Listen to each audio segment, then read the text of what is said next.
Some verses from Psalm 73. The wicked say, "How can God know? Does the Most High know everything?" Look at them, the wicked, they are always at ease, and they increase their wealth. Did I purify my heart and wash my hands in innocent for nothing? Then in verse 16, when I tried to understand all this, it seemed hopeless until I entered God's sanctuary. Then I understood their destiny. You know, these are some very interesting verses. I think if we're honest with ourselves, every one of us has kind of thought along these lines. I'm trying to live a godly life. I'm trying to live my best for God. I'm struggling financially. I'm struggling with health. I'm struggling with relationships or whatever it is. And then here's these guys over here. They're lying to people. They're cheating people. They're living totally unchristian-like lives. But they're doing well. They have money. They're having fun. They're doing all this stuff. They have nice cars. They go on vacations. And we wonder why. And we wonder, why am I struggling like this? Is it really worth it? Is it worth it to be a child of God? Why isn't God helping me? Why am I having all these problems? And we have to be very, very careful about this attitude. Yes, we're all going to think that in one form or the other at some time. You know, because we see here that the wicked, it says, you know, God doesn't know. He can't know what I'm doing. He can't see everything. Which we have to understand is not true. That's the first thing we need to realize, is they really aren't getting away with anything because God sees what they're doing. God understands their motivations. God understands their dark hearts. He knows what's going on there. And even though they seem to be at ease, even though it seems like everything's going well for them, they may not have any peace in their lives. So often, the richest people are the most unhappy people because they're depending on their wealth for everything. They're depending on the material things for everything, for all their happiness and all their joy. And it doesn't work. It just does not work. Add to that the fact that at any moment they could lose everything. So it's not always what it seems, because there's a lot of worry that goes along with being wealthy. It's not even a righteous wealthy person has struggles because so many people are coming to them wanting money, wanting to take from them. They have to be so careful because having wealth, like I said, has its own problems. So we have to be careful about just looking at something from the outside.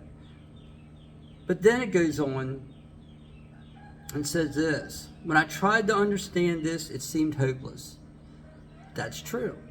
When we try to understand it, it does seem hopeless. But as I've already shared, there's some things we have to take into consideration. And one of those things is this, that God has a plan for each one of our lives.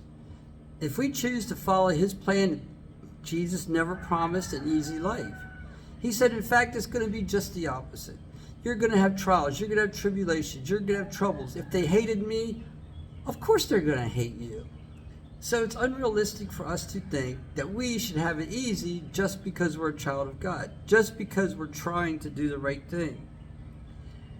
But the way to really understand it better, to be able to be at peace with that, it says, it all seemed hopeless until I entered God's sanctuary. Then I understood their destiny. We need to spend time with God. Instead of focusing on these people over here that seem to have it all while we have nothing, and focusing on our nothing, we need to go to God.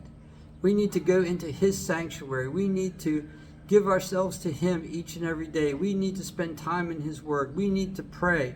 We need to develop a deeper, more intimate relationship with him. And as we do that, we start to understand that this wicked person living like that, living in sin and seeming to do well, is only putting off the inevitable.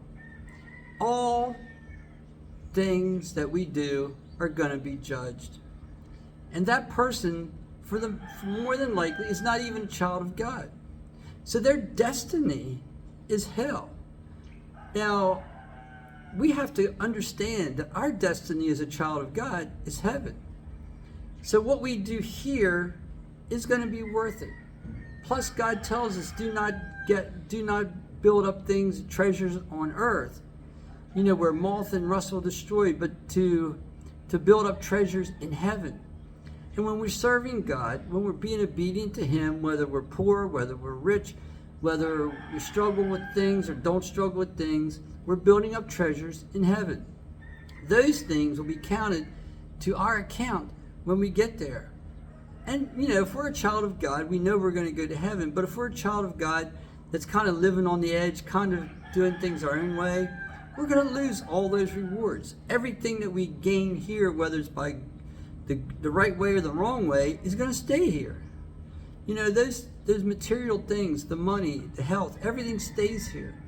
The only thing we take with us to heaven is what God has blessed us with through our service to Him, what we've done to build up His kingdom.